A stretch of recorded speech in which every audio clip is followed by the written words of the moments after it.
Alors bonsoir à tous et à toutes. Ça me fait plaisir de vous accueillir ce soir pour un événement particulier puisque nous fêtons l'anniversaire, le 25e anniversaire de la municipalité dans son état actuel. En effet. Alors pour moi, c'est un vrai plaisir de souligner les 25 ans de la municipalité d'Armstown. Un quart de siècle, ça se fête. Quand on regarde notre histoire, on réalise que l'histoire d'Armstown ne date pas d'hier. Nos racines remontent en 1840 avec la création de la paroisse Saint-Malachie, puis en 1889 avec la création officielle de la municipalité du village d'Armstown. Alors finalement, en 2000, ces deux communautés se sont réunies pour devenir la municipalité d'Armstown telle qu'on la connaît aujourd'hui. 25 ans plus tard, on réalise à quel point cette fusion a donné naissance à une communauté forte, fière et bien soudée.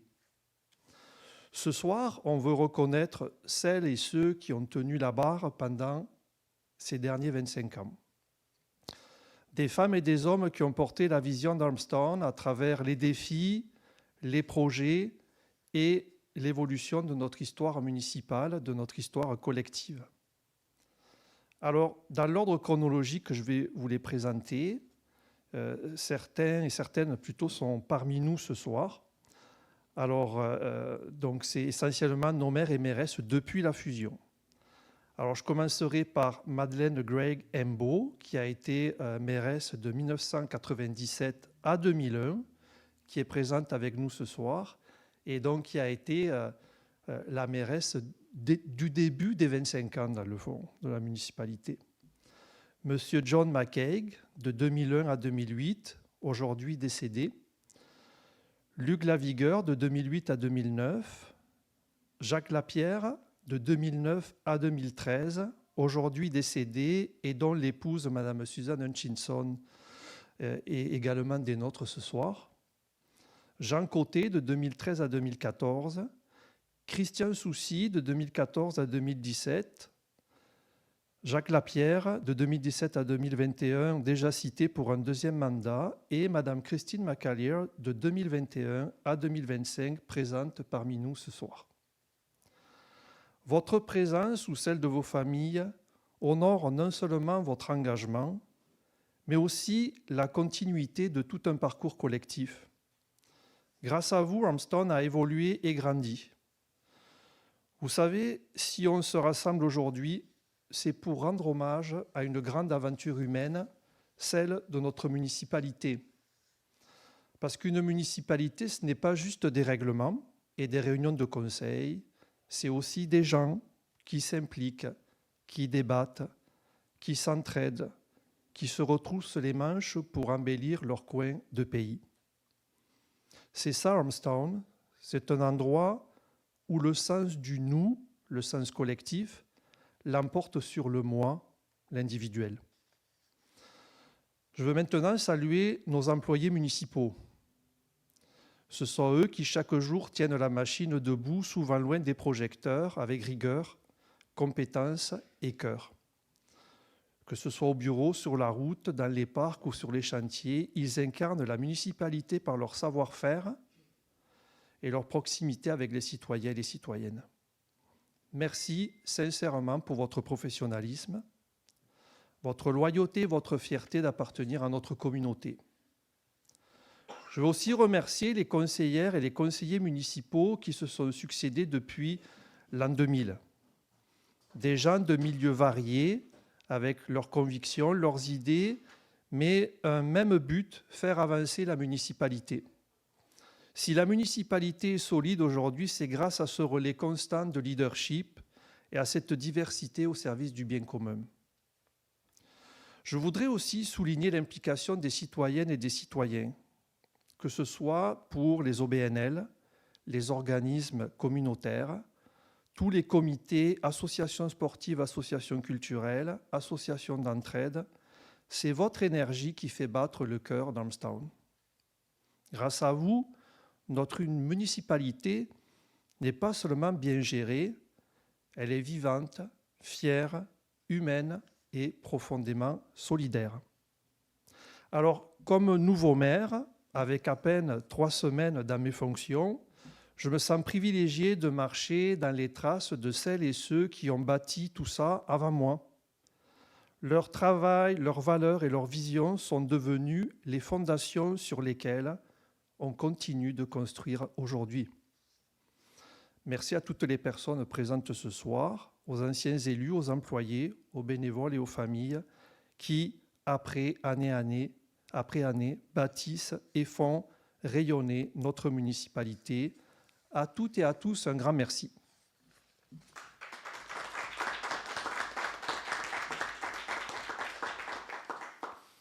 Merci. Alors, je vais demander à Madeleine de Greg Embo de venir nous dire quelques mots, puis qu'elle nous explique 25 ans en arrière comment ça s'est passé. Allez-y, Madeleine. Merci, Monsieur le maire. Mesdames et messieurs les conseillers, mesdames et messieurs présents, bonsoir. Philippe a déjà fait une introduction de ce qui s'est passé. Mais moi, ce que je peux vous dire, en partant, c'est que suite à la réforme Harel, qui est arrivée probablement à la fin de 97, en mars 98, le village d'Ormesson et la paroisse de Saint-Mélagie se sont rencontrés afin d'étudier la possibilité d'une fusion. On s'est rencontrés plusieurs fois, vous savez. Il y avait une firme comptable de Roger Lorraine, de Raymond Chabot, qui ont fait l'inventaire de tous les biens de la paroisse et du village. Et puis, on discutait. Puis, tout allait bien, les discussions, franchement, là, parce que faut dire que l'hôtel de ville, qui était situé ensemble, c'était le même hôtel de ville pour la paroisse. Les mêmes employés qui faisaient directeur général ou secrétariat, c'était les mêmes employés aussi. Pour ce côté-là, ça allait bien. Et c'est certain qu'à un moment donné, il y a eu des incitatifs de la part du gouvernement. J'ai même lu dernièrement, que j'avais complètement oublié, que le gouvernement avait donné 195 000 $ à la paroisse et au village. Ça veut dire que c'était 50 $ par personne qui avait donné pour un incitatif. En plus de l'incitatif qui était pour le village, ils nous ont donné 50 000 $ pour la rénovation de l'hôtel de ville. Plein était fait, mais ça ne s'est jamais accompli. J'espère simplement que l'argent est venu vers la construction de la nouvelle place. Et puis, pour la paroisse, qui était très important à mon point de vue, au point de vue de beaucoup, c'était les infrastructures pour le développement à Chantigny. Ça veut dire que l'eau et les égouts ont été creusés pour le développement à Chantigny. C'était assez dur à refuser, ça, parce que ça a dû coûter, je ne sais pas combien de mille piastres dans le temps. Là. Puis finalement, discute. On a eu des consultations publiques, une en français, une en anglais au mois de septembre 99. Puis il fallait accepter d'être fusionné avant la fin de décembre, autrement on perdait beaucoup. Ça veut dire qu'il n'y avait pas 180 000 $, il n'y avait aucun octroi. Parce qu'il faut dire que dans la MRC du Haut-Saint-Laurent, il y avait 4 fusions qui ont été ciblées. Il y en a 2 qui ont été faites, Saint-Gestion puis nous autres, mais les autres n'ont pas été faits. Je ne sais pas s'ils ont perdu de l'argent, mais... Ils n'en ont pas gagné, en tout cas. Ils n'en ont pas gagné, non, certain. C'est sûr et certain.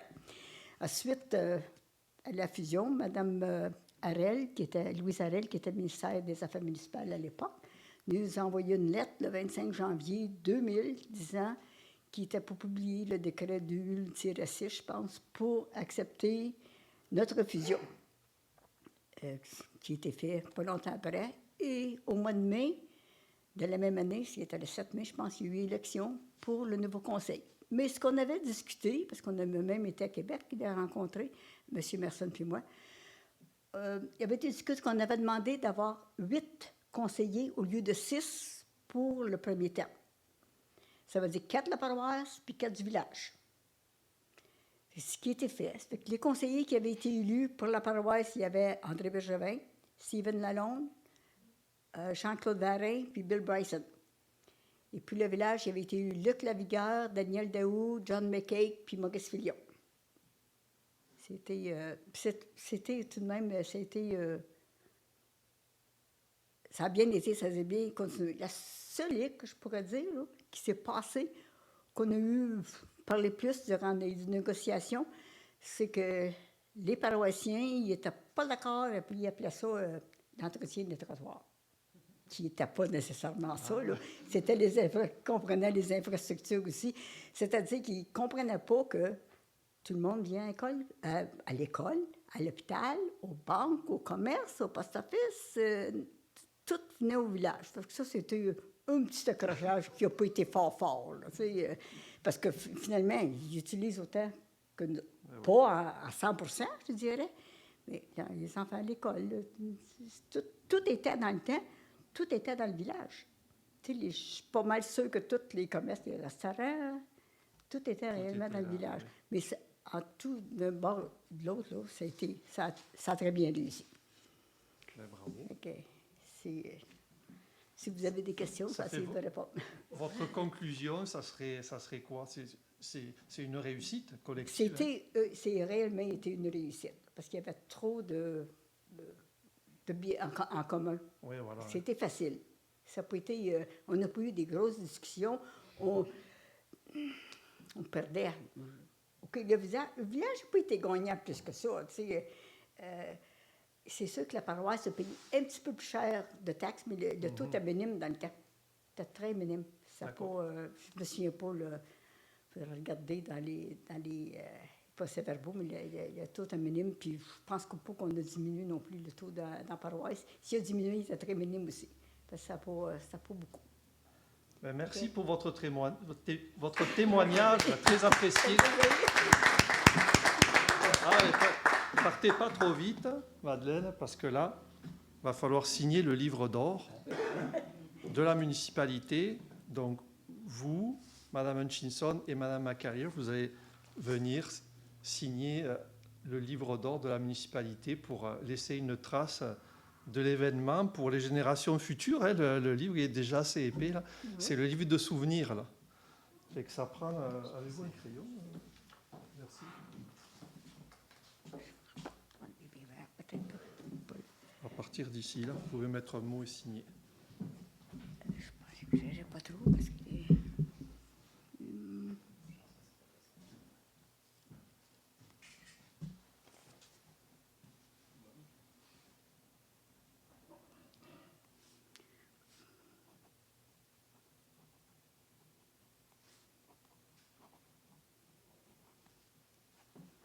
Merci. Merci beaucoup.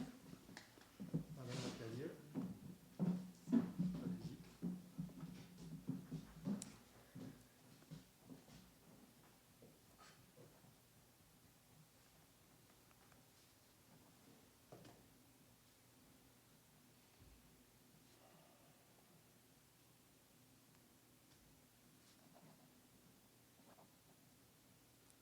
Merci beaucoup.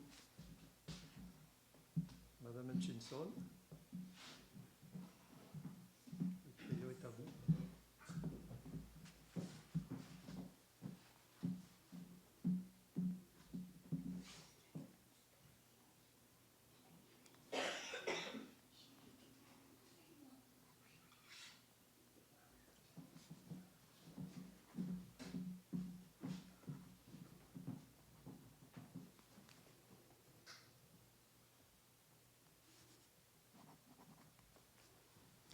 Ben, merci beaucoup.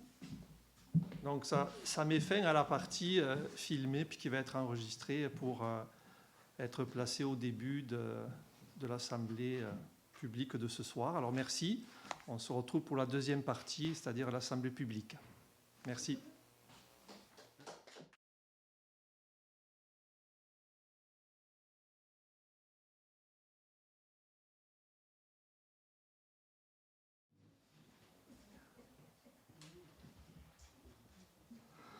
Alors, bonsoir à toutes et à tous. Merci d'être ici, présents nombreux dans la salle du conseil municipal. Et je salue aussi ceux qui nous regardent de chez eux par notre chaîne YouTube, puisque le conseil municipal est enregistré et retransmis en différé. Alors, la présente séance ordinaire du conseil municipal a lieu aujourd'hui, le lundi 1er décembre, à 18h30. Comme j'ai dit, elle sera rediffusée en différé sur la chaîne YouTube en cliquant sur le lien prévu à cet effet sur le site internet de la municipalité. Donc, je vais confirmer les présences ce soir des membres du conseil municipal. Conseiller numéro 1, M. René Gauthier. Présent. Conseiller numéro 2, M. Jacques Guilbeault. Présent. Conseillère numéro 3, Mme Jane Ferrust. Présente.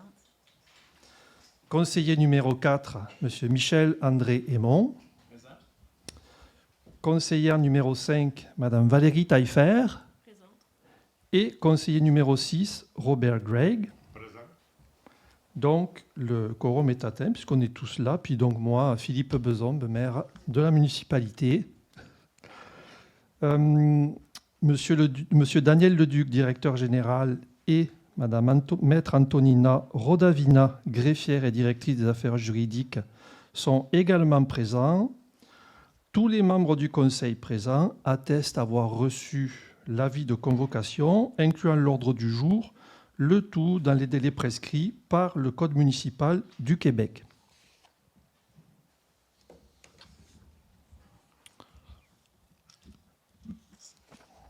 Donc, on va commencer par l'adoption de l'ordre du jour. J'ai 2 points à ajouter à l'ordre du jour initial. Soit l'ajout des résolutions suivantes. La première, ajout dans la section 4, administration, finances et gestion du personnel. Donc, c'est une résolution intitulée 4.9, mandat de service juridique spécialisé. Et d'un ajout dans la section 6, conseil municipal, une résolution intitulée 6.5, nomination de 2 conseillers ou conseillères au comité des travaux publics. Donc, ça me prend un proposeur et quelqu'un pour appuyer l'adoption de l'ordre du jour avec les 2 ajouts. Michel, André Aymon et Robert Gregg.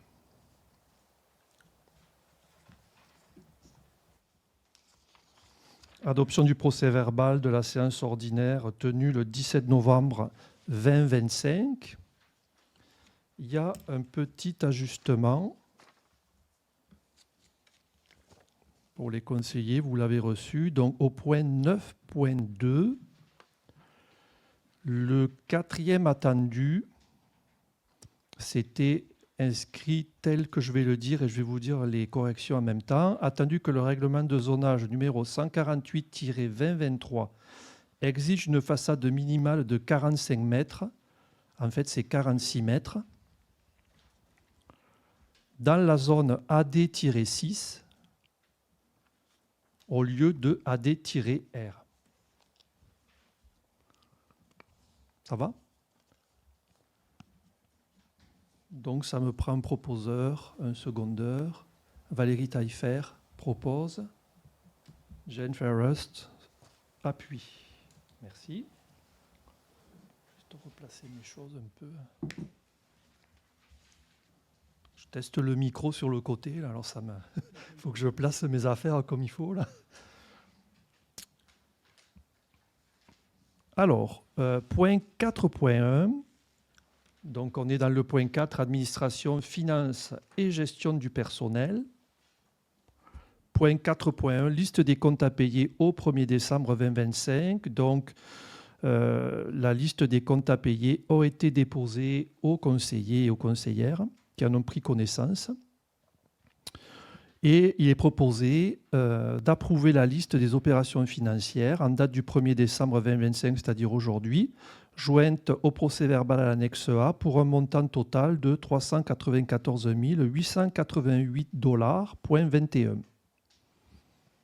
Alors, ça me prend un proposeur et un secondeur. Propose. Jacques Guilbeault propose, appuyé par Michel-André Aymon. Merci. Est-ce que quelqu'un s'oppose ? Non, ça va. Donc, à l'unanimité. Point 4.2, fermeture des bureaux municipaux pour la période des fêtes. Donc, la municipalité d'Armstrong procède annuellement à la fermeture des bureaux administratifs pour la période des fêtes. La période du 23 décembre au 2 janvier, ça correspond à une période faible en affluence pour les services administratifs. Les services essentiels, incluant les travaux publics, demeureront disponibles pour assurer le déneigement, bien important, répondre à un bris d'infrastructures municipales ou intervenir pour toute urgence qui sont de notre compétence, bien évidemment. Alors, en conséquence de quoi, il est proposé que les bureaux municipaux soient fermés du 23 décembre 2025 au vendredi 2 janvier 2026 inclusivement, que la fermeture des bureaux municipaux soit fixée au mardi 23 décembre à midi, avec une réouverture le lundi 5 janvier 2026 à 8h30, et, comme ça a été dit précédemment, que les travaux publics assurent la disponibilité pour le déneigement, les bris d'infrastructures et toute autre urgence en lien avec nos compétences, évidemment, durant cette période. Ça me prendrait un proposeur et un appuyeur. Valérie Taillefer et M. René Gauthier. Merci. Point 4.3. Renouvellement de l'adhésion à la FQM pour l'année 2026. Alors, la FQM, c'est la Fédération québécoise des municipalités. On est membre depuis plusieurs années.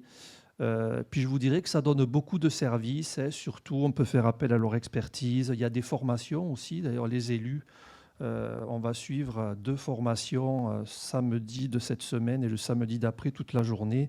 C'est en lien avec eux, avec la FQM. Assurance aussi, soutien technique pour certains dossiers. Donc, en fait, en conséquence de quoi, on propose de renouveler l'adhésion. Donc, que le conseil municipal autorise le renouvellement de l'adhésion à la Fédération québécoise des municipalités pour la période allant du 1er mai 2026 au 30 avril 2027. Que le conseil autorise le paiement de la cotisation annuelle conformément à l'avis de renouvellement. Que le conseil autorise le paiement de la cotisation 2026 à la Fédération québécoise des municipalités au montant total de 5 517,62 $, incluant la cotisation annuelle, le fonds de défense ainsi que les taxes applicables, que la présente dépense soit imputée au poste budgétaire prévu à cet effet. Alors, ça me prend un proposeur et quelqu'un pour appuyer. Robert Gray. Jane Ferrest, merci. Point 4.4, autorisation pour l'appel d'offres pour obtenir les services professionnels comptables spécialisés en audit financier. Donc, la municipalité d'Armstrong, comme toutes les municipalités, on doit faire auditer par un auditeur indépendant nos comptes annuellement. Donc, comme je l'ai dit, c'est une vérification indépendante de nos états financiers. Et dans les meilleures pratiques de gouvernance financière, c'est recommandé qu'un organisme public procède à une rotation des vérificateurs, environ tous les 3 à 5 ans, afin d'assurer l'indépendance professionnelle et la qualité de l'audit.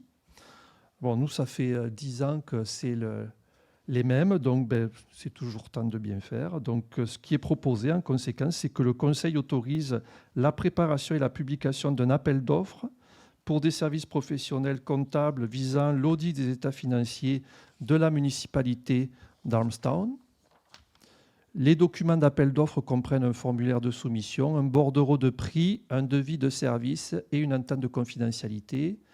Que le directeur général et la direction des finances soient mandatés pour finaliser les documents, procéder au lancement de l'appel d'offres sur SEAO, qui en passant est une plateforme où on fait les appels d'offres. Le cas échéant, répondre aux questions des soumissionnaires et analyser les offres reçues. Donc ça me prendrait un proposeur et un secondeur. Michel-André Aymon, Valérie Taillefer, merci. 4.5, logiciel PG Solutions, portail de données immobilières. Alors, actuellement, on utilise un logiciel qui s'appelle Rôle en ligne, et ça, c'est pour permettre aux employés d'accéder aux données d'évaluation foncière, en fait, de la municipalité. Et on nous a avisé que cette plateforme va disparaître prochainement. Donc, ça nous prend une nouvelle plateforme. Donc, PG Solutions permettrait à nos différents professionnels d'accéder au rôle d'évaluation en ligne, et le coût serait d'un maximum de 4 310 $ par année. Donc, en conséquence de quoi, il est proposé d'autoriser l'achat de la plateforme portail des données mobilières proposée par PG Solutions, et que cette dépense soit imputée au poste budgétaire prévu à cet effet. Ça me prend proposeur, un secondeur. Valérie Taillefer. Monsieur René Gauthier, merci. Point 4.6, Office d'habitation, dépôt et adoption du budget révisé 2025. Alors, la Société d'habitation du Québec, SHQ, autrement dit, a transmis à la municipalité les versions du budget 2025 de l'Office d'habitation du Haut-Saint-Laurent, donc l'OH maintenant, hein, on ne dit plus OMH, là, je le dis pour le bénéfice de ceux qui connaissent cette structure, donc l'OH Haut-Saint-Laurent. La municipalité participe financièrement aux activités de l'OMH du Haut-Saint-Laurent. Donc, nous devons adopter les budgets en raison de notre contribution financière au déficit d'exploitation qui est à hauteur de 10%. Hein. Ça, c'est lié à une entente tripartite qui a été signée entre la municipalité, la Société d'habitation du Québec et l'Office d'habitation du Haut-Saint-Laurent. Donc, à noter que le budget révisé du 21 octobre 2025 constitue la version finale approuvée par la SHQ. Donc, il est proposé que le conseil municipal prenne acte du dépôt du budget révisé de l'Office d'habitation du Haut-Saint-Laurent, que le conseil municipal adopte en bloc l'ensemble des budgets révisés pour l'exercice 2025, que la municipalité transmette une copie de la présente résolution à l'Office d'habitation du Haut-Saint-Laurent, conformément aux orientations de la SHQ. J'ai dit SHQ, SHQ. Donc, ça me prend un proposeur, une proposeuse, alors Valérie Taillefer, et un secondeur, Robert Gregg, excusez-moi. Merci. Alors,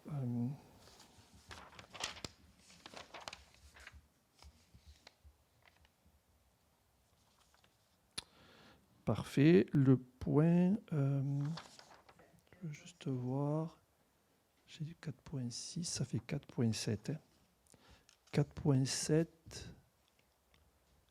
Office d'habitation, je l'ai fait, ouais. 4.7, pardon, embauche au service des travaux publics surveillant de patinoires. Alors, dans le cadre des activités hivernales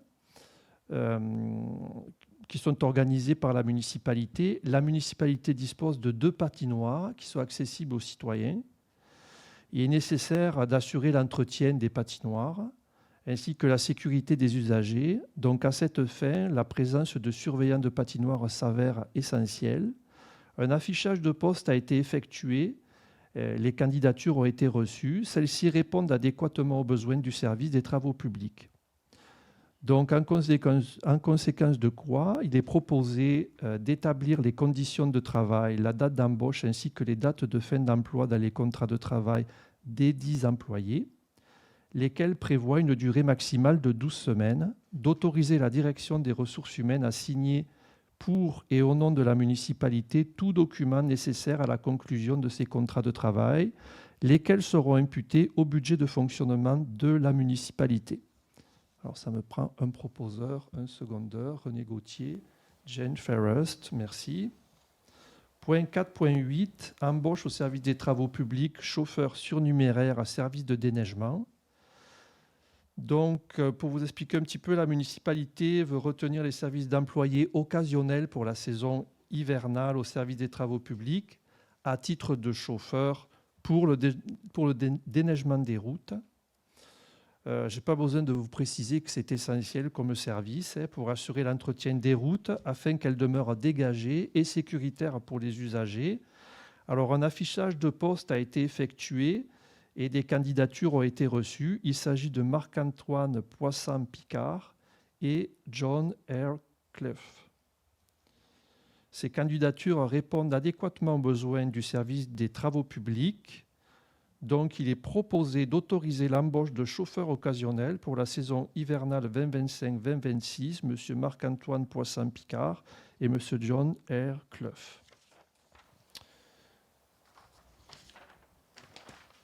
Il est aussi convenu d'établir les conditions de travail, date d'embauche ainsi que les dates de fin d'emploi dans les contrats de travail des 10 employés, lesquels prévoient une durée maximale de 12 semaines.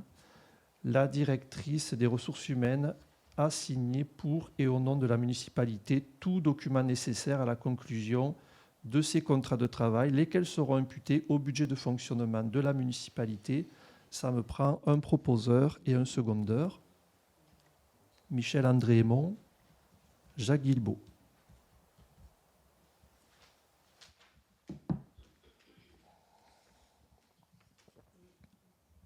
Point 4.9, mandat de service juridique spécialisé. Attendu que la municipalité d'Armstrong juge opportun d'obtenir une analyse externe en matière de gestion des ressources humaines afin d'assurer un traitement impartial et conforme aux exigences légales, que la firme CM Lex Conseil Incorporé a présenté une offre de service datée du 28 novembre 2025 proposant la réalisation d'une analyse de dossier en cours, que la municipalité juge pertinent de retenir ces services spécialisés conformément aux conditions proposées afin d'assurer un traitement impartial et conforme aux exigences légales. Il est proposé que la municipalité d'Armstrong octroie un mandat à CM Lex Conseil Incorporé pour la réalisation d'une analyse de recevabilité en matière de ressources humaines, que les honoraires pour ce mandat soient autorisés jusqu'à concurrence de 12 500 $ plus taxes et des bourgs applicables.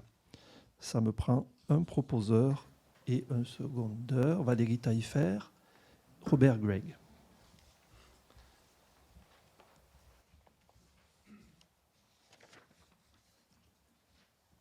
Alors, on passe au point 5, avis de motion et règlement.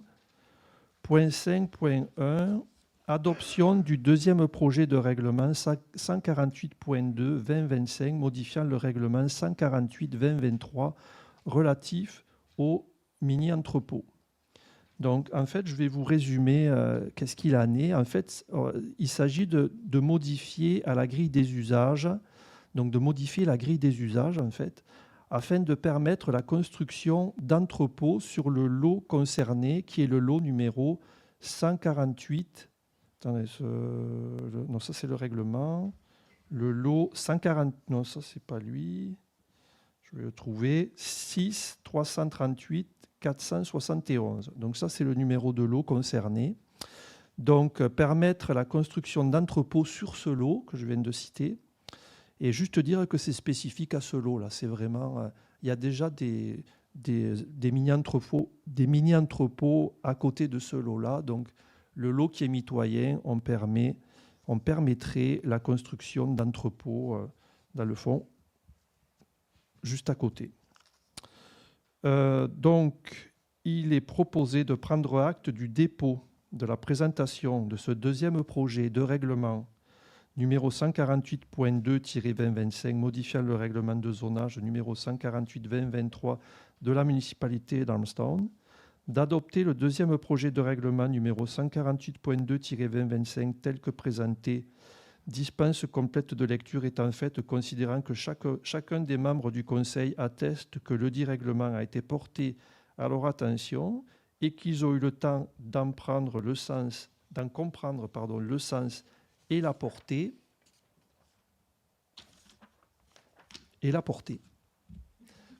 Donc ça me prend un proposeur et un secondeur, Michel-André Aymon, Valérie Taillefer, merci. Alors le point 5.2, adoption du deuxième projet de règlement 148.3-2025, modifiant le règlement 148-2023 concernant les limites des garages détachés. Alors, je vous résume là aussi le règlement, il vise à préciser les balises à respecter pour les nouveaux garages domestiques détachés. Donc, c'est les nouveaux garages, ceux qui sont déjà, qui existent déjà, il n'y a pas d'impact là. Donc, les nouveaux garages domestiques détachés en termes de superficie et de distance à respecter. L'objectif est d'avoir des pratiques plus souples et plus permissives, surtout pour des terrains résidentiels de grande taille. D'accord ? Donc, si vous voulez, c'est adapter le règlement. En fait, il y a des terrains qui sont des fois de taille beaucoup plus importante et c'est sûr que les règles, ce n'est pas nécessairement les mêmes que les terrains plus petits. Donc, c'est ce que fait ce projet de règlement. Donc, il est proposé de prendre acte du dépôt de la présentation du deuxième projet de règlement numéro 148.3-2025 modifiant le règlement de zonage numéro 148-2023 de la municipalité d'Armstown, d'adopter le deuxième projet de règlement numéro 148.3-2025 tel que présenté, dispense complète là aussi de lecture étant faite, considérant que chacun des membres du Conseil atteste que le dit règlement a été porté à leur attention et qu'ils ont eu le temps d'en comprendre le sens et la portée. Donc ça me prend un proposeur et un secondeur, Robert Gregg, Jacques Guilbault. Moi, j'ai vu que tu allais lever la main.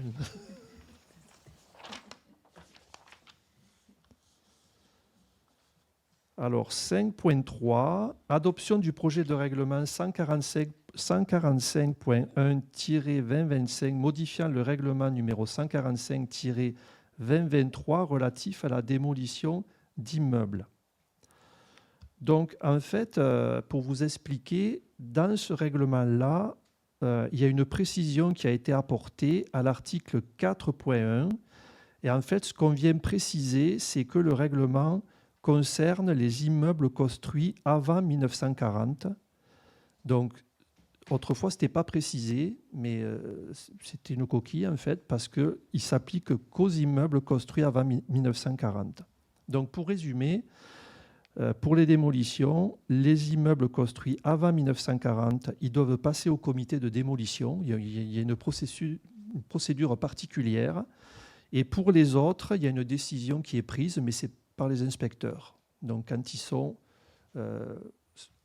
au-dessus de 1940, en fait, jusqu'à 2025. Pour un petit peu vous résumer la modification. Donc, il est proposé de prendre acte du dépôt de la présentation du projet de règlement numéro 145.1-2025 modifiant le règlement numéro 145-2023 relatif à la démolition d'immeubles de la municipalité d'Armstown qui suit, d'adopter le projet de règlement numéro 145.1-2025 tel que présenté. Là aussi, dispense complète de lecture étant faite, considérant que chacun des membres du Conseil atteste que le dit règlement a été porté à leur attention et qu'ils ont eu le temps d'en comprendre le sens et la portée. Valérie Taillefer propose, secondée par Jane Ferrust. Merci. Point 5.4, adoption du projet de règlement 169-25 sur les projets particuliers de construction, de modification ou d'occupation d'un immeuble, qu'on appelle aussi PPC-MOI. Donc en fait, le PPC-MOI, pour vous expliquer, c'est un outil réglementaire municipal qui permet d'autoriser, sous certaines conditions, un projet de construction, de modification ou d'occupation d'un immeuble, mais qui déroge au règlement d'urbanisme en vigueur. Donc, c'est ce que permet ce règlement-là. Évidemment, ça passe au comité consultatif d'urbanisme, tout ça après. Aujourd'hui, c'est le dépôt et l'adoption du projet de règlement. Donc, c'est qu'un projet pour l'instant. S'en suivra un processus de consultation. Donc, il est proposé de prendre acte du dépôt de la présentation du projet de règlement 169-25 qui remplace le règlement numéro 114-2021 sur les projets particuliers de construction, de modification ou d'occupation d'un immeuble, d'adopter le projet de règlement 169-2025 tel que présenté, dispense complète de lecture étant faite, considérant que chacun des membres du Conseil atteste que le dit règlement a été porté à leur attention et qu'ils ont eu le temps d'en comprendre le sens et la portée. Ça me prend un proposeur, un secondeur. Robert Gregg propose.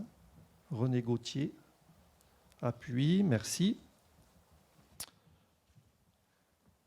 Alors, on est toujours dans les règlements. Adoption du premier projet de règlement sur les dérogations mineures 170-2025.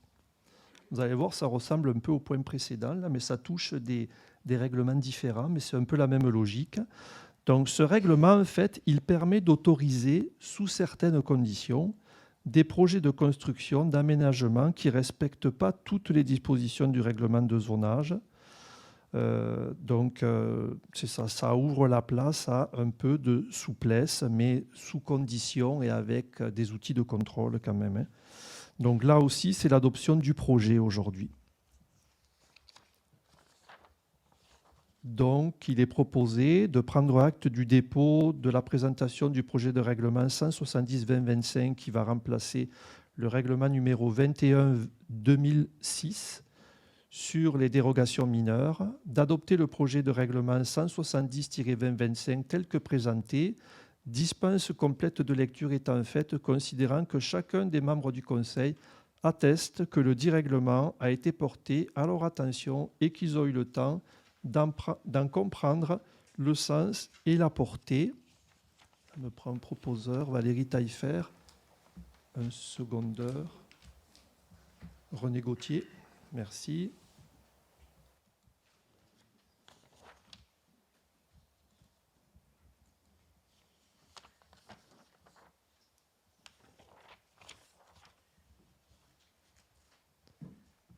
Ça, c'est bon. Donc 5.6, avis de motion du projet de règlement 1-2025 établissant les taux de taxation et les modalités de paiement pour l'exercice financier 2026.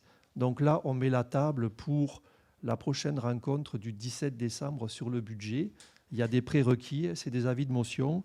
Puis vous allez voir, les 2 prochains points, c'est de ça qu'on va parler.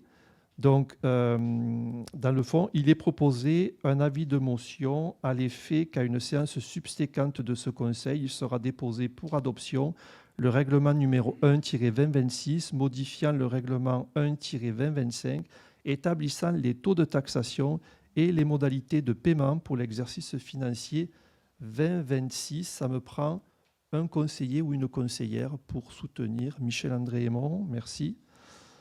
5.7, donc c'est un peu la même logique là. Avis de motion du projet de règlement 44-2025 décrétant les règles de contrôle et de suivi budgétaire.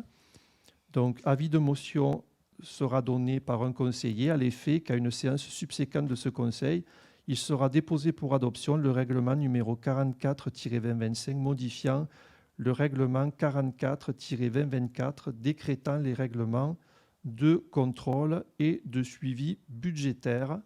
Ça me prend un conseiller, une conseillère pour donner l'avis de motion. Valérie Taillefer, merci. Alors on passe au point 6, Conseil municipal, dépôt du rapport des formulaires de divulgation des intérêts pécuniaires des membres du Conseil et dépôt du rapport des intérêts d'apparenté. Donc, juste vous dire que le Conseil prend acte du dépôt de la greffière du rapport attestant la réception des formulaires de divulgation des intérêts pécuniaires et des intérêts apparentés des membres du Conseil. C'est attesté par notre greffière. Oui, parfait, merci. 6.2, adoption du calendrier des séances ordinaires du Conseil municipal pour l'année 2026.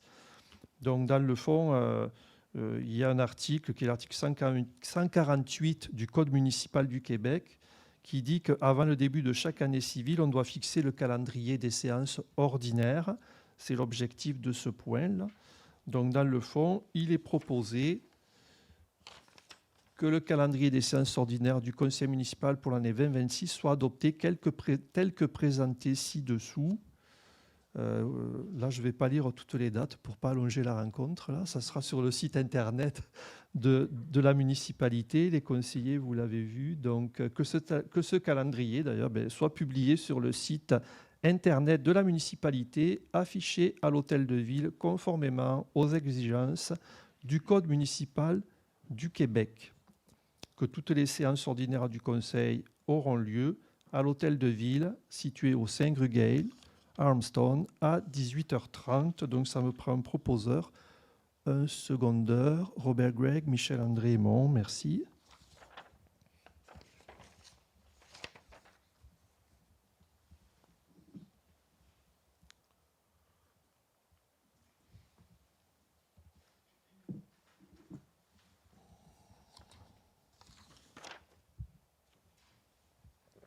Alors, 6.3. Nomination d'un conseiller ou d'une conseillère de la municipalité d'Armstone comme représentant ou représentante d'un conseil au conseil d'administration. Justement, il y avait un point plus haut là-dessus, à l'Office d'habitation du Haut-Saint-Laurent.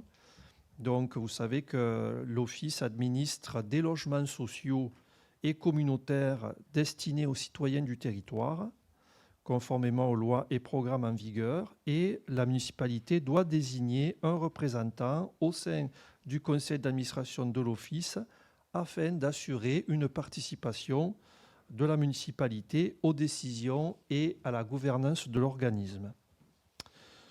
Donc, il est proposé de nommer Valérie Taillefer, conseillère municipale à titre de représentante officielle de la municipalité d'Armstone au sein du conseil d'administration de l'Office d'habitation du Haut-Saint-Laurent, que la nomination prenne effet immédiatement pour la durée du mandat prévu par les règles de gouvernance de l'Office, de transmettre une copie de la présente résolution à l'Office d'habitation du Haut-Saint-Laurent ainsi qu'à la Société d'habitation du Québec pour mise à jour de leur dossier. Ça me prend un proposeur. Jacques Guilbeault, Jane Ferrest, merci. Félicitations, Valérie.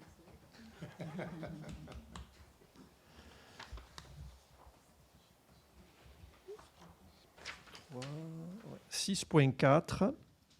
Nomination d'un conseiller ou d'une conseillère de la municipalité d'Armstone comme représentant ou représentante au conseil d'administration de la régie intercommunale de la patinoire régionale de Huntington. Donc, la régie assure la gestion, l'entretien et l'exploitation des installations sportives mises à la disposition des citoyens des municipalités qui sont membres. La municipalité, là aussi, doit désigner un représentant pour siéger au conseil d'administration de la régie, conformément à l'entente intercommunale qui est en vigueur.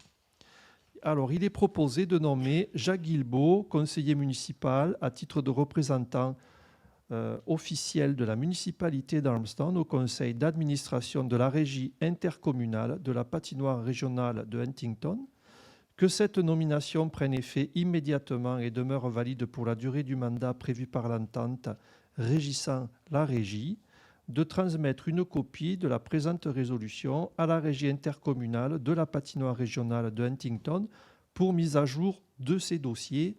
Ça me prend un proposeur et quelqu'un, Robert Gregg, Michel-André Aymon. Félicitations, Jacques.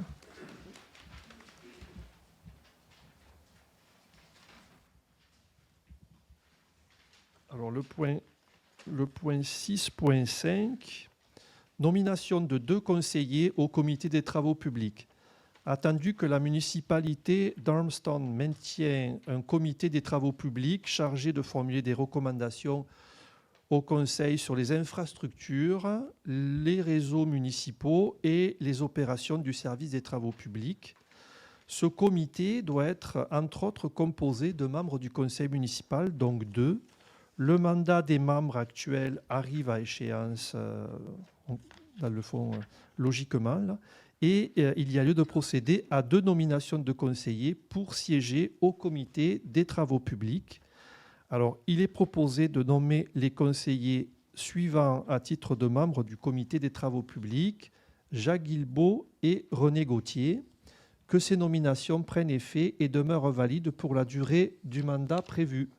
me prend un proposeur, un secondeur, Jane Ferrest. Michel-André Aymon, félicitations messieurs.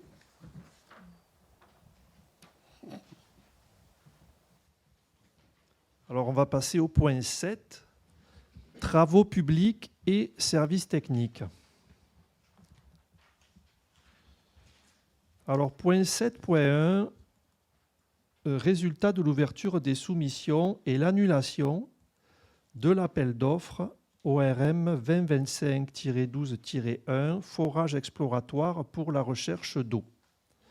Donc, pour vous résumer ce dossier-là, la municipalité a procédé à un appel d'offres sur invitation pour des forages exploratoires pour la recherche en eau potable dans un but d'éventuellement remplacer les puits, certains puits municipaux qui sont en fin de vie. L'ouverture des soumissions a eu lieu le 17 novembre à 10h05. La municipalité a reçu 2 soumissions, forage technique métropolitain pour 49 885 $ plus taxes, forage technique eau incorporée pour 117 $ et 117 000 $, pardon, 440 plus taxes. Donc, la soumission la plus basse a été jugée non conforme par rapport aux exigences des dossiers d'appel d'offres. Donc, elle n'a pas pu être retenue. L'autre soumission, bien que conforme, excède l'enveloppe budgétaire approuvée pour ce projet et donc budgétairement non recevable. Et effectivement, les documents d'appel d'offres prévoyaient une clause de réserve permettant à la municipalité d'annuler l'appel d'offres dans l'intérêt public, ce qui est le cas. Dans ces circonstances, il n'y a pas lieu d'octroyer le contrat dans le cadre de l'appel d'offres. Donc, il est résolu d'annuler l'appel d'offres ORM 2025-12-1 forage exploratoire pour la recherche en eau, considérant que la soumission la plus basse a été jugée non conforme et que l'autre soumission reçue excédait l'enveloppe budgétaire approuvée. De ne pas octroyer le contrat dans le cadre du dit appel d'offres, d'autoriser le greffe à transmettre un avis d'annulation à l'ensemble des soumissionnaires, à retourner les garanties de soumission s'il y a lieu et à archiver le procès-verbal d'ouverture, le tableau comparatif et toutes les communications afférentes. D'autoriser le lancement d'une demande de prix sur invitation, version allégée, portant sur les mêmes besoins essentiels auprès d'entreprises présélectionnées. Alors, ça me prend un proposeur, un secondeur, Michel-André Aymon. Jane Ferrest, merci. Alors la suite du dossier, dans le fond, c'est 2 points qui se suivent, là, mais pas par hasard. Le point 7.2, résultat de la demande des prix et l'octroi du contrat au plus bas soumissionnaire, ORM 2025-12-2, forage exploratoire pour la recherche en eau. Donc, la municipalité a procédé à une demande de prix sur invitation, recentrée sur les exigences essentielles nécessaires au forage exploratoire, toujours pour la recherche en eau potable, destinée éventuellement à remplacer certains puits qui sont en fin de vie. La municipalité a reçu 2 soumissions, forage technique... attendez, je ne sais pas... Oui, si je suis dans le bon. Forage technique métropolitain incorporé, 49 885 $ plus taxes. Forage Wells Puits incorporé, 49 291 $ plus taxes, qui est l'offre la plus basse.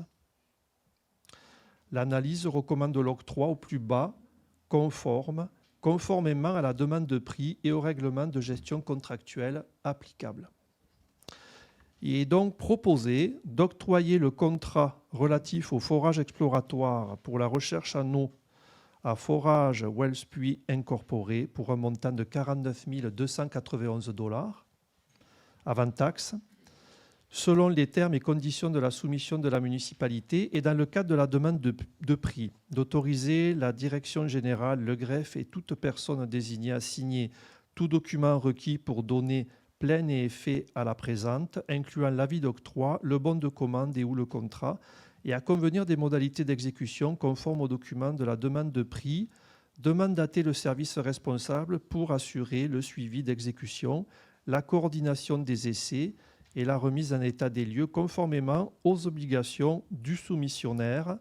Ça me prend un proposeur et un secondeur. Michel-André Aymon propose, Valérie Taillefer seconde, merci. Intéressant les 2 points, ça fait voir le processus, puis comment on arrive à la fin. J'en dis pas plus là. Alors, 7.3, demande de prix et octroi de contrat de service pour le déchiquetage des documents confidentiels. Donc là, on est dans un dossier en fait, de sécurisation concernant l'élimination des documents de la municipalité. Vous pouvez bien vous douter qu'il y a des documents confidentiels. Donc, c'est ce qu'on est en train de mettre en place. Là, donc, on lance une demande de prix pour des services de déchiquetage sécurisés et de recyclage de documents confidentiels, incluant une purge annuelle. Purge annuelle, en fait, c'est un déchiquetage à grand volume, ça. Une fois par an, là, il y a un camion qui vient, puis c'est plus que la déchiqueteuse habituelle, on va dire.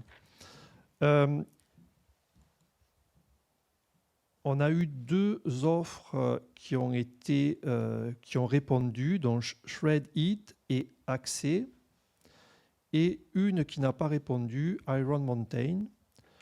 L'offre d'accès constitue le plus bas prix conforme et répond aux exigences techniques de la municipalité. Donc, il est proposé que la municipalité d'Almstone octroie à Accès, je vois entre parenthèses, c'est Access, donc je pense qu'il faut dire Access, le contrat de service de déchiquetage sécurisé et de recyclage des documents confidentiels, incluant un service annuel de déchiquetage de grand volume selon les termes et prix de sa soumission, que la dépense soit imputée au poste budgétaire approprié pour l'année financière en cours et subséquente le cas échéant. Que le greffe soit mandaté pour recevoir et conserver les certificats de destruction émis par le fournisseur après chaque collecte ou purge. Ça me prend un proposeur, un secondeur. Jane Ferrest, Michel-André Aymon, merci.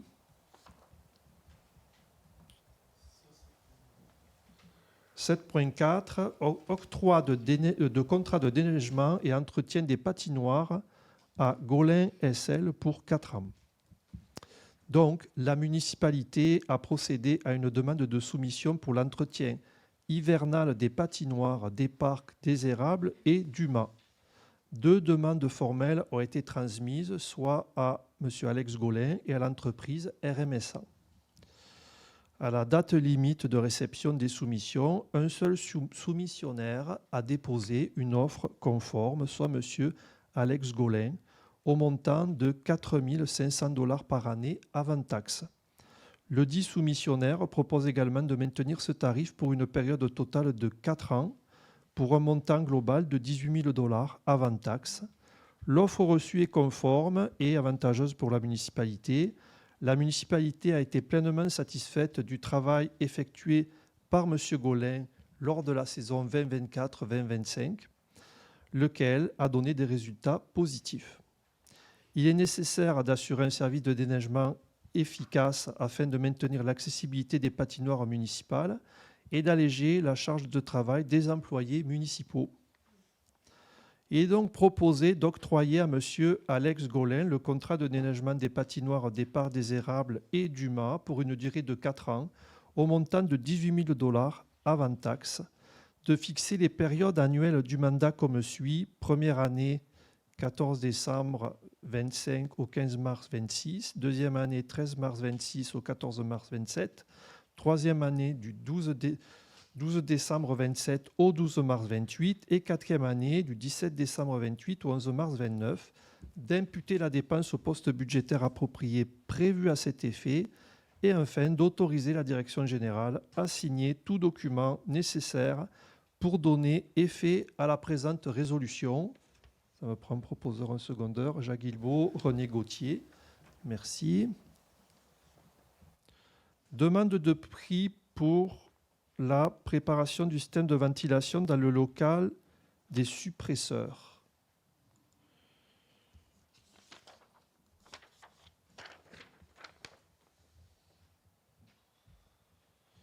En fait, ça doit être réparation, je pense. Donc, en fait, le système de contrôle de ventilation de la salle des suppresseurs à l'usine d'épuration municipale est non fonctionnel et désuet. Ce système est essentiel pour maintenir une température ambiante adéquate pour le bon fonctionnement des équipements, notamment pour évacuer la chaleur. Donc, l'état actuel du système nécessite son remplacement complet pour assurer une bonne continuité des opérations. Les travaux prévoient également l'installation de nouveaux panneaux de contrôle, câblage requis et d'un automate disposant d'un nombre suffisant d'entrées et sorties. Les travaux doivent se faire dans les plus brefs délais. 2 entreprises ont été sollicitées dans le cadre de l'appel d'offres sur invitation, soit Technivolt Électrique Incorporé et Groupe SGM Incorporé. Alors, il est proposé d'autoriser les travaux de remplacement du système de contrôle de ventilation dans la salle des surpresseurs à l'usine d'épuration tel que décrit, d'autoriser l'attribution du contrat selon l'offre jugée conforme et avantageuse par la municipalité, d'imputer la dépense au poste budgétaire approprié prévu à cet effet, d'autoriser la direction générale à signer tout document requis pour l'exécution du présent mandat. Ça me prend un proposeur, un secondeur, Michel-André Aymon. Robert Gregg, merci. 7.6, demande de prix pour l'approvisionnement de chlore à notre usine de chloration pour le traitement de l'eau potable. Donc évidemment, pour maintenir une qualité d'eau potable conforme aux normes, la municipalité doit être approvisionnée en chlore pour l'usine de chloration qui est située sur le rang du Mât à Franklin. Et le directeur des travaux publics a recommandé un prix pour une durée de 3 ans afin d'assurer une stabilité des coûts. Une demande de prix a été faite auprès de 3 fournisseurs potentiels, soit Sani Dépôt, Supérieur Sani Solutions et Groupe Somavrac. Donc, en conséquence de quoi, il est proposé d'autoriser à la municipalité d'Armstown à procéder à l'appel d'offres sur invitation pour l'approvisionnement en chlore destiné à l'usine de chloration du rang du Mât à Franklin, de solliciter des soumissions pour une durée de 3 ans afin d'obtenir de meilleurs prix pour les années à venir, d'imputer la dépense au poste budgétaire 02 412 00 635 et enfin d'autoriser la direction générale à signer tout document requis pour donner effet à la présente résolution. Ça me prend proposeur. Jane Ferrest, Michel-André Aymon, merci. Point 7.7, demande de prix pour la réparation de la station de pompage pour le poste hôpital. Donc, le poste de pompage du secteur de l'hôpital est hors service en raison d'une conduite qui est perforée et de la dégradation de plusieurs composantes essentielles. Alors, ça nécessite une intervention rapide pour évidemment assurer le fonctionnement normal du réseau et le respect des exigences du ministère de l'Environnement. Les travaux requis consistent en la réparation de la vanne murale et le remplacement des conduites et équipements défectueux. Les coûts estimés s'élèvent à 12 735 $ avant taxes, plus les frais liés au cureur. Donc, il est proposé d'autoriser les travaux nécessaires pour réparer le poste de pompage du secteur de l'hôpital, que les dépenses soient imputées au poste budgétaire prévu à cet effet et que la direction générale soit autorisée à signer tout document requis pour la réalisation des travaux. Ça me prend un proposeur, un secondeur, Robert Gregg, Michel-André Aymon, merci. Point 7.8, résultat de demande de prix de l'octroi du contrat, analyse des matériaux potentiels amiantés dans les bâtiments municipaux. Donc, dans le fond, les normes nous imposent de documenter au niveau de nos immobilisations, c'est-à-dire essentiellement nos bâtiments municipaux, ceux qui contiennent des matériaux dangereux. Alors, il y a eu un premier niveau de diagnostic qui a été fait en 2023 par la firme Groupe Immobilier Conseil Incorporé. Ça, c'était pour cibler globalement les bâtiments à risque. Là, il nous reste un volet à faire comme une deuxième partie, si vous voulez. C'est que dans ces bâtiments à risque-là, il faut qu'on fasse un diagnostic précis de savoir notamment est-ce qu'il y a de l'amiante ou pas. Donc c'est le bout dont il est question là qui reste à faire et pour lequel la municipalité a effectué des demandes de prix le 24 octobre dernier à des laboratoires accrédités afin de faire ces analyses. 3 entreprises ont été sollicitées dans le cadre de l'appel d'offres sur invitation, soit Envira, Multitest et Environnement LCL Incorporé. Le laboratoire Multitest est le plus bas soumissionnaire et sa soumission s'avère conforme. Donc, il est proposé, d'autoriser l'attribution du contrat à Multitest, le prix et conditions mentionnés dans l'offre pour procéder aux analyses de matériaux susceptibles de contenir de l'amiante, conformément au rapport de 2023 et aux exigences de la CNESST, que les sommes requises soient prélevées à même le poste budgétaire à 320 0052, soit l'entretien des bâtiments, que la direction générale soit autorisée à signer tout document requis pour la réalisation du mandat, et enfin que le présent dossier soit inscrit au suivi de la mise en œuvre de la norme SP 3280. Oui. J'aimerais apporter une précision, Monsieur le maire. Allez-y, Monsieur le directeur général. À cette résolution, c'est que Madame la greffière, il manque le prix. On dit que attendu que le laboratoire Multitest est le plus bas soumissionnaire, parce qu'on a fait l'ouverture aujourd'hui de ces soumissions-là, mais quel est le prix? À combien Multitest a soumissionné? Parce qu'il faudrait spécifier dans le réseau quel est le plus bas soumissionnaire conforme avec le prix. Je l'ai tué, moi.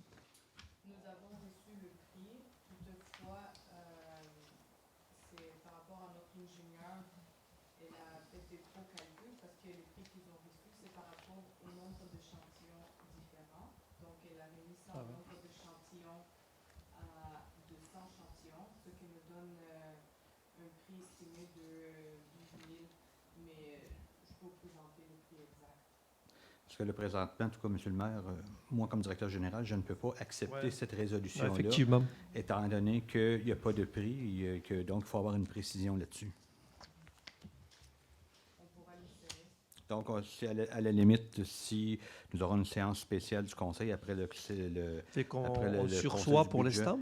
Donc, parce qu'effectivement, donc, ce qu'il faudrait, il faudrait juste avoir la précision là-dessus et qu'on reporte cette résolution-là au 17 de décembre. Pas de problème. Donc report, ça me prend-tu un proposeur, un secondeur pour reporter ou il n'y a pas besoin? Non? D'accord. Merci de la précision. Alors, demande de prix. Alors, point 7.9. Autorisation de dépassement des coûts pour les travaux de la reconstruction de Cabanon du Puy Saint-Paul. Alors, c'est des travaux qui étaient déjà prévus, qui d'ailleurs, je pense, ont commencé. Puis, il y a eu des imprévus qui ont entraîné un dépassement de coûts envisagé lors de la reconstruction du cabanon du Puy Saint-Paul. Un montant de 20 000 $ avait été prévu. Mais en fait, les travaux, dans le fond, il y a des travaux électriques qui sont requis, je pense le panneau électrique. Mais c'est ça, des fois, quand on commence des travaux, on a des surprises. Donc, le montant réel des travaux, en fait, va totaliser 27 499,48 $. Donc, c'est sur le dépassement entre le 20 000 et ce montant-là qu'on doit se positionner.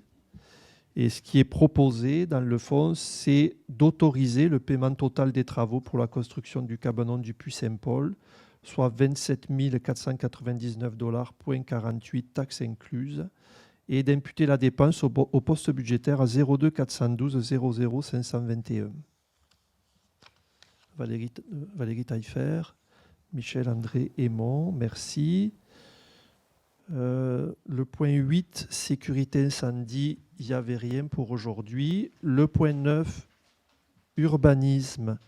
9.1, les permis émis en novembre 2025. Il y a eu 8 permis d'émis pour une valeur de travaux de 86 564 $. et un coût total des permis, des 8 permis pour 904 $. Donc, le Conseil prend acte du dépôt de la liste des permis émis pour le mois de novembre 2025. 9.2. Demande de révision des conditions édictées par la décision du comité de démolition au sujet du 1396-1400 Jamestown, stationnement et garantie monétaire. Donc, pour vous résumer, la demande fait suite à une décision du comité, du comité démolition, pour lequel le demandeur souhaite contester son obligation de placer le stationnement dans la cour arrière du quadruplex qui est prévu, et il conteste également l'obligation de déposer une garantie monétaire de 13 145 $. Donc, attendu que le propriétaire du 1396-1400 rue de Jamestown a déposé une demande de démolition visant une maison mobile et une résidence unifamiliale centenaire afin de construire 2 bâtiments de type triplex et un bâtiment de type quadruplex, attendu que le comité démolition a rendu une décision favorable à la démolition assortie de conditions, notamment l'obligation de localiser le stationnement du quadruplex dans la cour arrière et de déposer une garantie monétaire de 13 145 $, attendu que le demandeur conteste ces deux conditions invoquant la complexité de l'aménagement du stationnement en cour arrière et le fait qu'il ne souhaite pas démolir et vendre le terrain à un développeur, attendu que l'analyse du service d'urbanisme confirme que le projet avec correction est conforme à la réglementation, attendu que le ministère de la Culture et des Communications consulté et conformément à la loi a confirmé être favorable à la démolition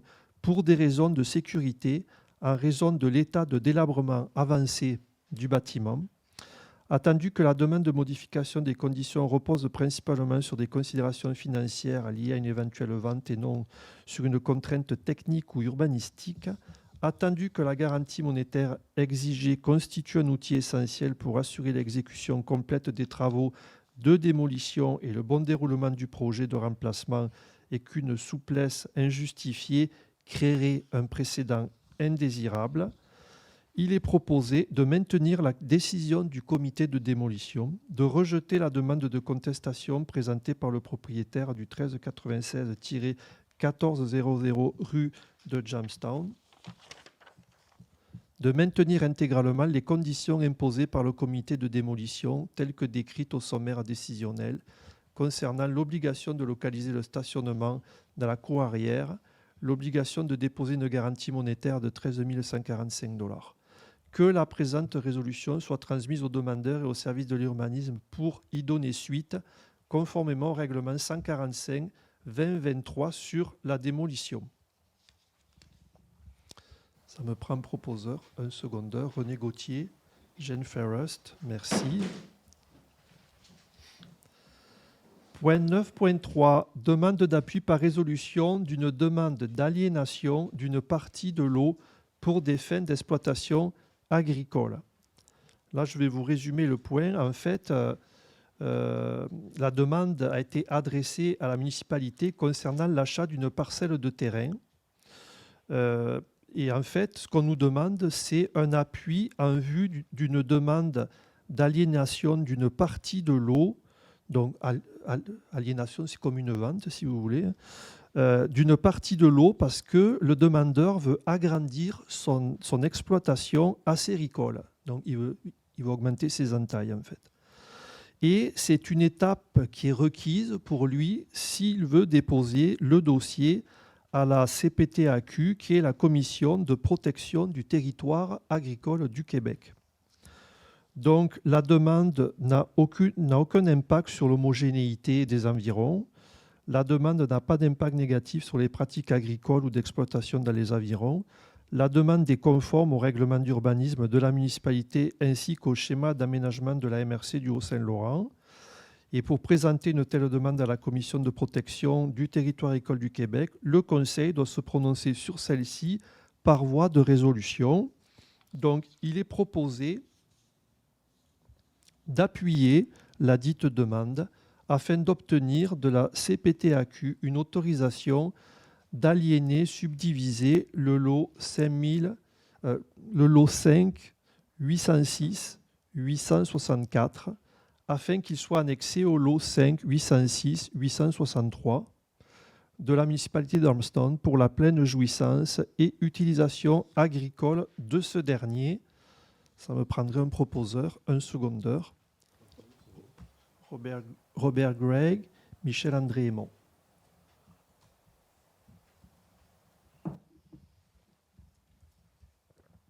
« 9.4. Nomination des membres du conseil municipal au comité consultatif d'urbanisme. » Alors, le terme actuel du comité au complet consultatif d'urbanisme, il va être, donc sa date, c'est le 31 décembre 2025.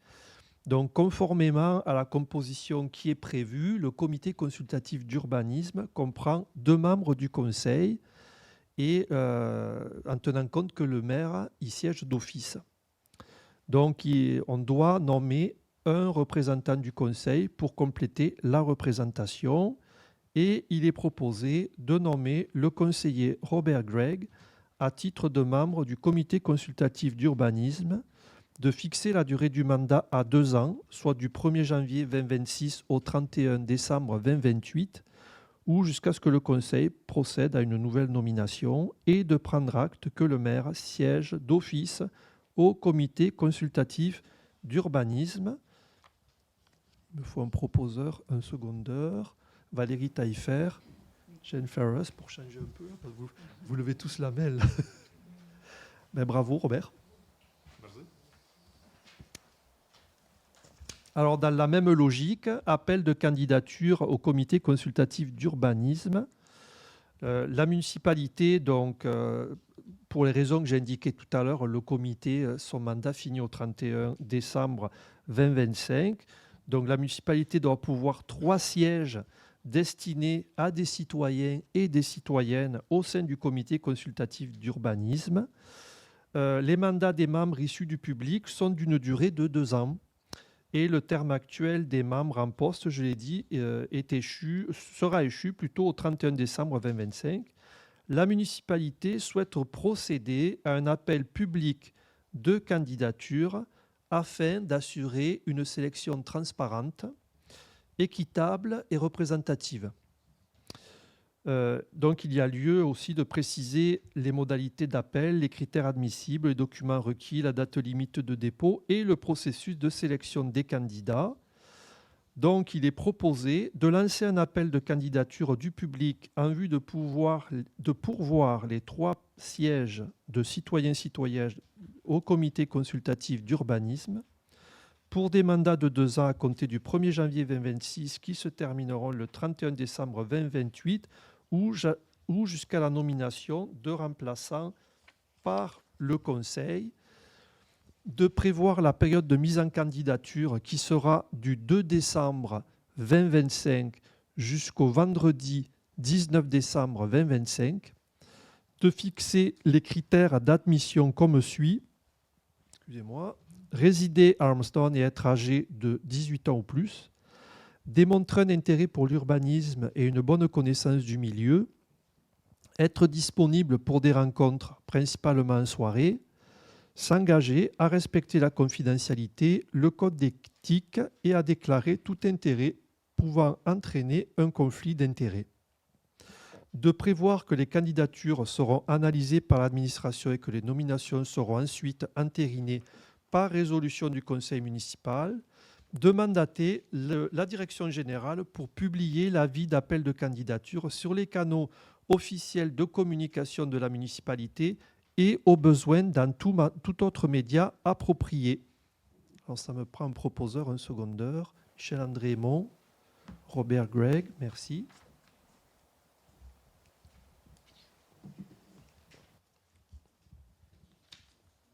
Donc on passe au point 10. Culture. 10.1 bibliothèque. Activités à venir au cours des mois de décembre 2025 et janvier 2026. Donc décembre, service prêt à domicile, une belle initiative de notre bibliothèque, puisque les personnes âgées de 65 ans et plus qui n'ont pas de voiture, et pour ceux ou celles qui sont en convalescence, la bibliothèque offre un service de prêt à domicile. Donc, à raison d'une fois par mois, une bénévole ira livrer à votre porte les livres que vous aurez choisis avec le personnel de la bibliothèque le premier jeudi après-midi de chaque mois, tout en rapportant les volumes empruntés le mois précédent. Fermeture du temps des fêtes. Donc, la bibliothèque sera fermée les 24, 25 et 31 décembre, ainsi que le 1er janvier. Notez que celle-ci sera ouverte samedi le 27 décembre, de 9h30 à 12h30. En janvier, l'activité, il y aura échange de livres, nouvel arrivage de livres à la bibliothèque. La bibliothèque aura son échange de livres, donc ça provient de Réseau Biblio, dont nous sommes membres. Ça sera le 21 janvier, ce qui veut dire que plein de nouveaux documents seront disponibles pour être empruntés. Rendez-vous à la bibliothèque pour explorer la collection renouvelée. Et enfin, exposition en janvier. La prochaine exposition d'œuvres d'artistes sera ceux de Madame Louise Kelly du 17 janvier au 28 février sur le thème Ici, Here. L'exposition est accessible aux heures d'ouverture de la bibliothèque. Point 11, communication, il n'y a pas de point. Point 12, correspondance et demande. Donc 12.1, demande de résolution d'appui, dénonciation aux coupures au programme Emploi d'été Canada. Donc, la municipalité a reçu une demande visant à soutenir les démarches de dénonciation des coupures annoncées au programme Emploi d'été Canada. Donc, c'est des subventions qui aident à financer des activités d'été. Ce programme permet l'embauche de jeunes, puisque c'est des jeunes qui sont concernés durant la période estivale et contribue directement au maintien de plusieurs services essentiels offerts à la population. Alors, les coupures annoncées risquent de réduire la capacité de la municipalité à offrir ces services. Donc, il est proposé d'appuyer la demande reçue visant à dénoncer les coupures au programme Emploi d'été Canada, de demander au gouvernement du Canada de maintenir le financement nécessaire pour assurer la continuité des emplois étudiants et des services municipaux qui en dépendent. Ça me prend un proposeur, Valérie Taillefer, secondée par Michel-André Aymon. Merci. 12.2, demande de la résolution d'appui de la guignolée du club Lyon Ormstown. Donc, la municipalité a reçu une demande du club Lyon visant à tenir la guignolée annuelle qui sera le 6 décembre 2025 pour amasser des dons pour la communauté. L'activité se déroule un peu partout dans la municipalité, mais principalement aux intersections de la route 138 et de la route 201, où des bénévoles seront présents ce jour-là pour recueillir des dons. Alors, le Club Lyon requiert, comme chaque année, l'appui de la municipalité pour des raisons de sécurité, notamment la présence de signaleurs et de cônes afin d'assurer la sécurité des bénévoles et des usagers de la route. La guignolée constitue une activité communautaire importante au bénéfice direct de la population. Alors, il est proposé d'autoriser et d'appuyer la tenue de la guignolée du Club Lyon Ormstown le 6 décembre 2025 sur le territoire de la municipalité, de collaborer par l'entremise du service des travaux publics et des autorités compétentes à la mise en place des mesures nécessaires pour assurer la sécurité des bénévoles et des usagers de la route, de transmettre une copie de la présente résolution au Club Lyon et, le cas échéant, au ministère des Transports et de la Mobilité durable et à la Sûreté du Québec et toute autre entité concernée. Je me prends un proposeur, un secondeur, René Gauthier, James Ferrest. Merci. Point 13, Varia, il n'y en a pas. Point 14, période de questions. Donc, je vous rappelle qu'il demandait aux citoyens de se présenter, donc de s'identifier. On essaie de poser qu'une question au début pour donner la chance à tous. Puis, s'il y a une deuxième question, mais il y aura un deuxième tour. on s'organisera. Fait que la parole est à vous. Oui.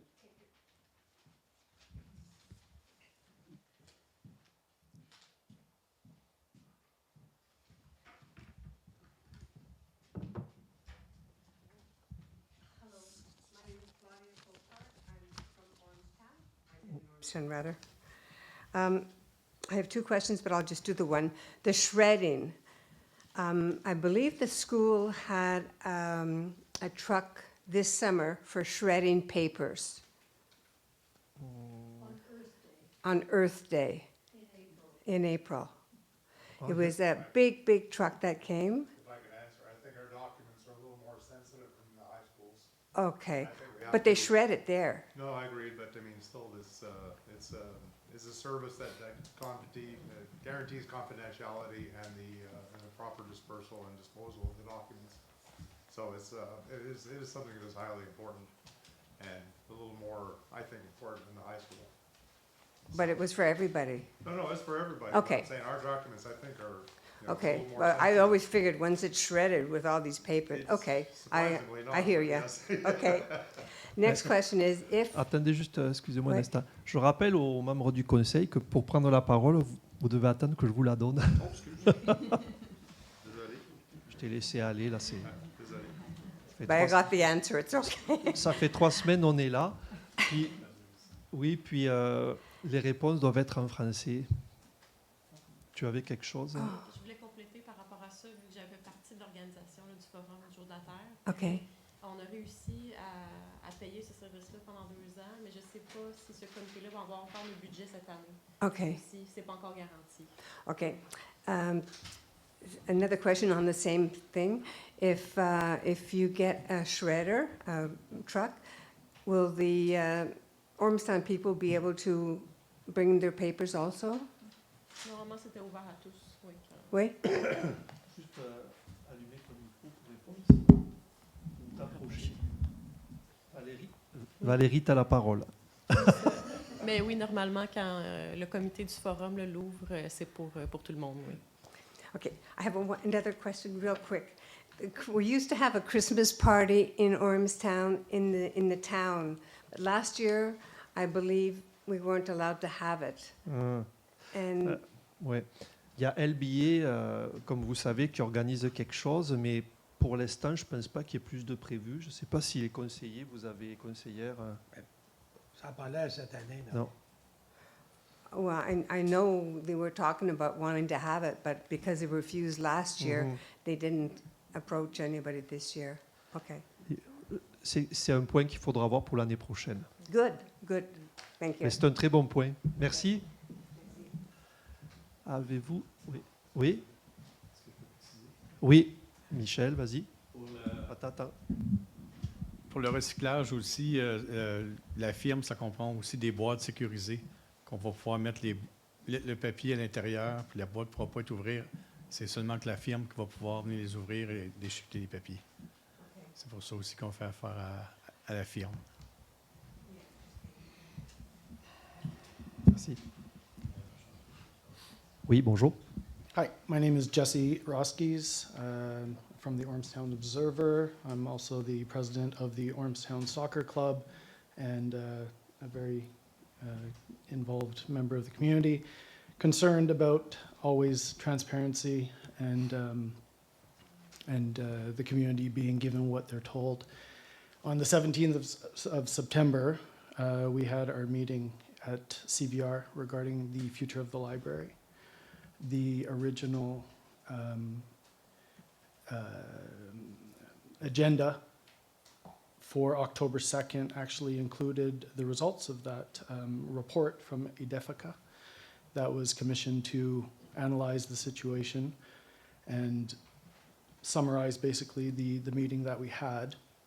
And we have heard nothing.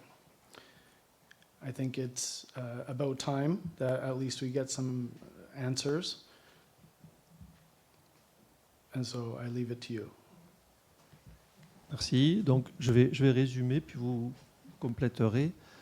La question fait référence au meeting qu'il y a eu au CVR, puis la question c'était pour la localisation de la bibliothèque, je vais résumer comme ça, tout le dossier de la bibliothèque. Puis dans le fond, la question c'était où en est le dossier, en résumé. Donc la réponse que je pourrais donner, c'est que ce qui a été clairement identifié pour moi lors de cette rencontre, c'est qu'il fallait se rasseoir avec le propriétaire de la bibliothèque actuelle, en fait, là où elle est actuellement. Et c'est ce que nous faisons, c'est ce que nous avons fait, c'est ce que nous faisons là. Donc, les choses avancent, mais on ne peut pas malheureusement dire plus pour l'instant. Hein, c'est une négociation, donc, mais on est actif dans le dossier. Puis, dès qu'on pourra donner des nouvelles, on va le faire. Mais là, pour l'instant, je peux pas vraiment dire plus, malheureusement. I understand what you're saying in regards to the landlord. That wasn't my question. My question was on the report from Oh, the report. the Oui, le report rapport, from ok. Adefika. That Okay. was promised to us. It was originally in what ended up being the revised version of the October 2nd agenda Okay, for okay, okay, d'accord. this meeting. Where is the report?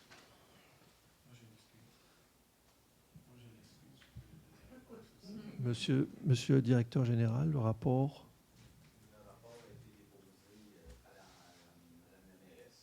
J'ai bien fait parce que j'ai effectivement reçu le rapport qui lui a été déposé. Je ne sais pas si ça en a fait part aux membres du conseil, parce que oui. Bon, alors, voilà. Donc, De l'ancien conseil, vous voulez dire? Oui, c'est ça. Il a été déposé à ce moment-là. C'est pas une excuse, mais on est en refonte du site web et en même moment. Puis après ça, il y a eu comme des élections. Fait qu'il y a eu beaucoup de choses en même temps, mais le rapport existe, on l'a vu, puis je pense qu'il est prêt à mettre sur. On va regarder ça. Right, Là. it was ready 2 months ago. Yep. Right. But like I said, the website wasn't ready, and after that, the election all happened at the same time, so it might have slipped to us, but. It's not forgotten. So is it something that a request for information, my incessant request for information could yield? I think we can comply. Yeah, okay, Mhm. awesome, thanks. Merci.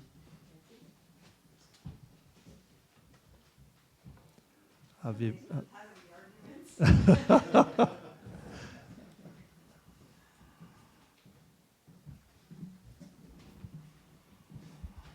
Bonjour. Bonjour. Pascal Bourleau, chemin de la ferme. Je voulais juste savoir, on va reculer une couple de temps en arrière. Chemin de la ferme et 4e Avenue, ils ont mis des stops un moment donné avec des poids sur un côté. Ils l'ont pris, ils l'ont mis de l'autre côté, ils en ont mis un sur le chemin de la ferme. On peut avoir un suivi de où est-ce qu'il va y avoir des stops ou quoi que ce soit? Parce qu'il y a des lignes qui paraissaient au sol, qui sont plus là. Ils ont planté un poteau, ils ont mis un stop, ils ont mis une ligne. En tout cas, c'est savoir qu'est-ce qu'il y en est exactement là, face à ça. Là. Avoir un résultat. Là. D'accord, merci. Oui. Puis, ouais. ma deuxième question, je voulais savoir par rapport avec l'éco-centre. Comment que ça va fonctionner éventuellement? Parce que présentement, quand on va là, on va porter du métal ou ben non, de la peinture. Puis après ça, ça va tout dans le même container, que ce soit des branches, des feuilles, du bois, matériaux de construction, peu importe. Est-ce qu'il va y avoir quelque chose à un moment donné éventuellement qui va plus séparer ou quoi que ce soit? Alors, je vais y aller avec la dernière pour commencer. L'éco-centre, c'est un dossier qu'on est en train de regarder, effectivement. On est en train, il faut définitivement qu'il y ait une réflexion sur le fonctionnement de l'éco-centre, les heures d'ouverture, l'ensemble de l'œuvre. Là. Donc, c'est quelque chose qu'on a discuté déjà en équipe. Hein, et puis, c'est un dossier qu'il va falloir voir qu'est-ce qu'on fait. Mais malheureusement, pour l'instant, je ne peux pas en dire plus, à part que c'est quelque chose qu'il va falloir définitivement regarder. Pour les stops, les arrêts, puis tout ce que vous avez dit pour le chemin de la ferme et la 4e avenue, on va vérifier. Moi, je n'ai pas plus de réponses à vous donner, si ce n'est prendre l'information, puis aller chercher des validations. Je ne sais pas, Monsieur Leduc, si vous avez des choses là-dessus. En fait, bonsoir. Alors, ben, moi, j'ai pris note. Je vais aller voir avec les travaux publics qu'est-ce qu'il y en est, parce que c'est la première fois que j'entends parler. OK. Parce que c'est ça, ils ont fait des lignes blanches, ils ont planté sur le chemin de la ferme, ils en ont mis un, mais si on prend un petit avec des poids sur l'autre bord, ils ont fait une ligne blanche, ils en ont mis un. En tout cas, c'est juste savoir à un moment donné, c'est quoi qu'ils vont décider là, c'est pour un suivi. Ben là, je me suis mis des notes, je vais vous revenir. Vous êtes- votre nom, c'est? Pascal Bourdeau.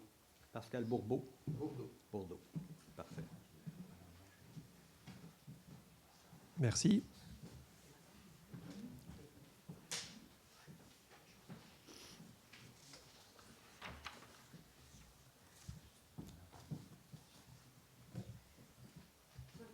D'autres questions? Ça va?